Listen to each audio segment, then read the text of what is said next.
Kapag sinabi mo sa isang pro-abortion advocate na bawal pumatay ng bata sa sinapupunan, alam mo kung anong isasagot niya? Hindi man tao yan eh.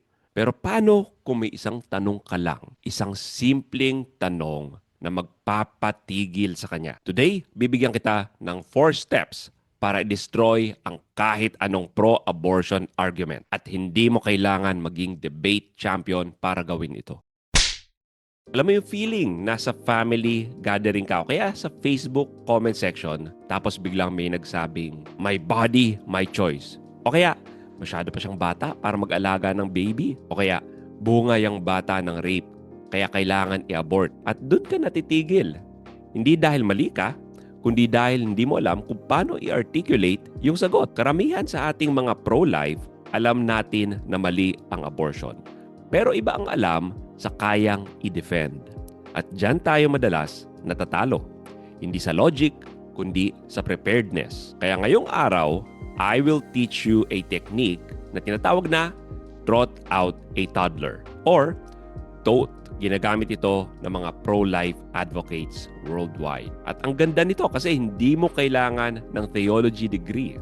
Kailangan mo lang ng 4 steps. Pero before we go to the 4 steps, kailangan muna nating i-establish ang isang bagay. Tao ba ang nasa sinapupunan at hindi ito opinion? Science ito.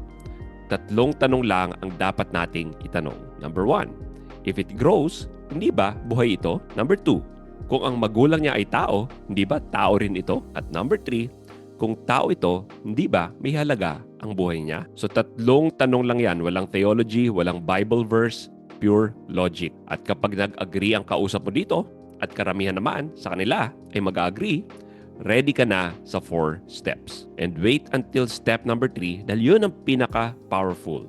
Yun ang magpaparealize sa kausap mo na siya mismo ang sumagot sa sarili niyang argument. Pero let's start with step 1. Agree. Oo, tama ang narinig mo.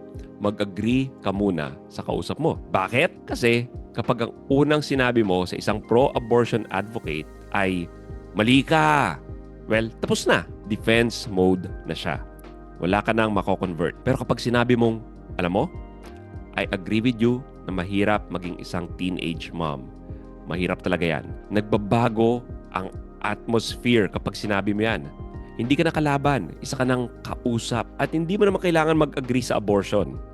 Ang inaagrihan mo lang ay ang emotion o ang situation na binanggit ng pro-abortion advocate. Kasi, totoo naman, mahirap maging teenage at may anak.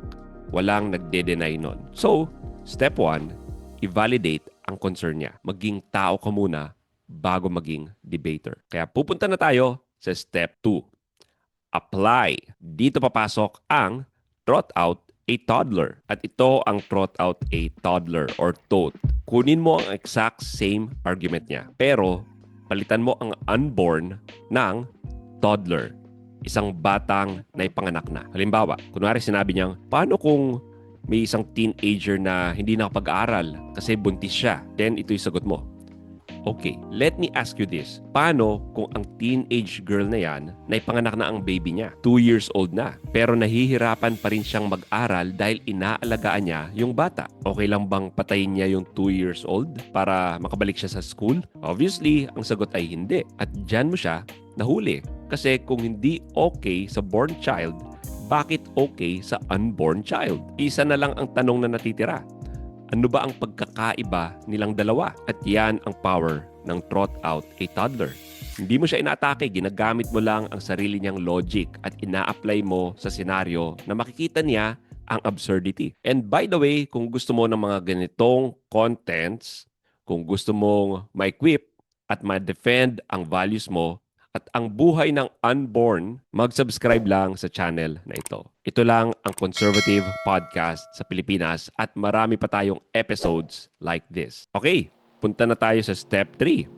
Ask why. At ito yung sinasabi ko kaninang pinaka-powerful. Kasi kapag sinabi niyang, hindi okay patayin ang 2-year-old, huwag kang tumigil doon.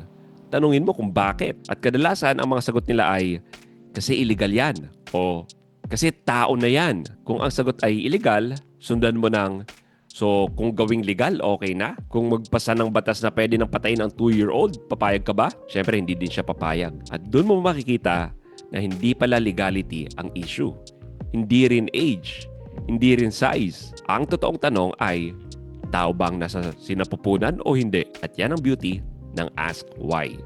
Hindi ikaw ang mag-argue. Sila ang nagdala sa sarili nila doon. Tinanong mo lang.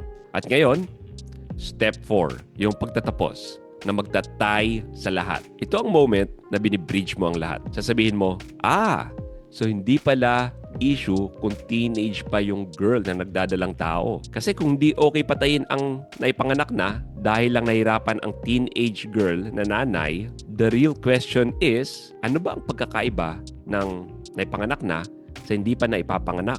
At doon papasok ang conversation na talagang mahalaga. The nature of the unborn. Hindi na my body, my choice.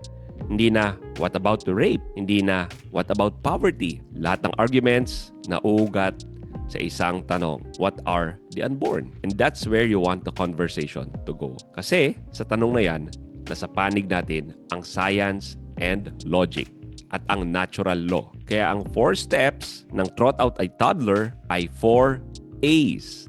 Agree, apply, ask why, and ganun kasimple. Ngayon, alam ko may tatanong pa kayo. Paano kung sinabi niyang hindi tao ang unborn?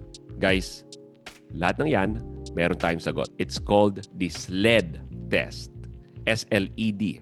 At gagawa tayo ng next episode if you like. Comment nyo lang ang SLED sa comment section para malaman ko na gusto nyo itong video na ito. But until then, you can watch another pro-life video by clicking the link right here.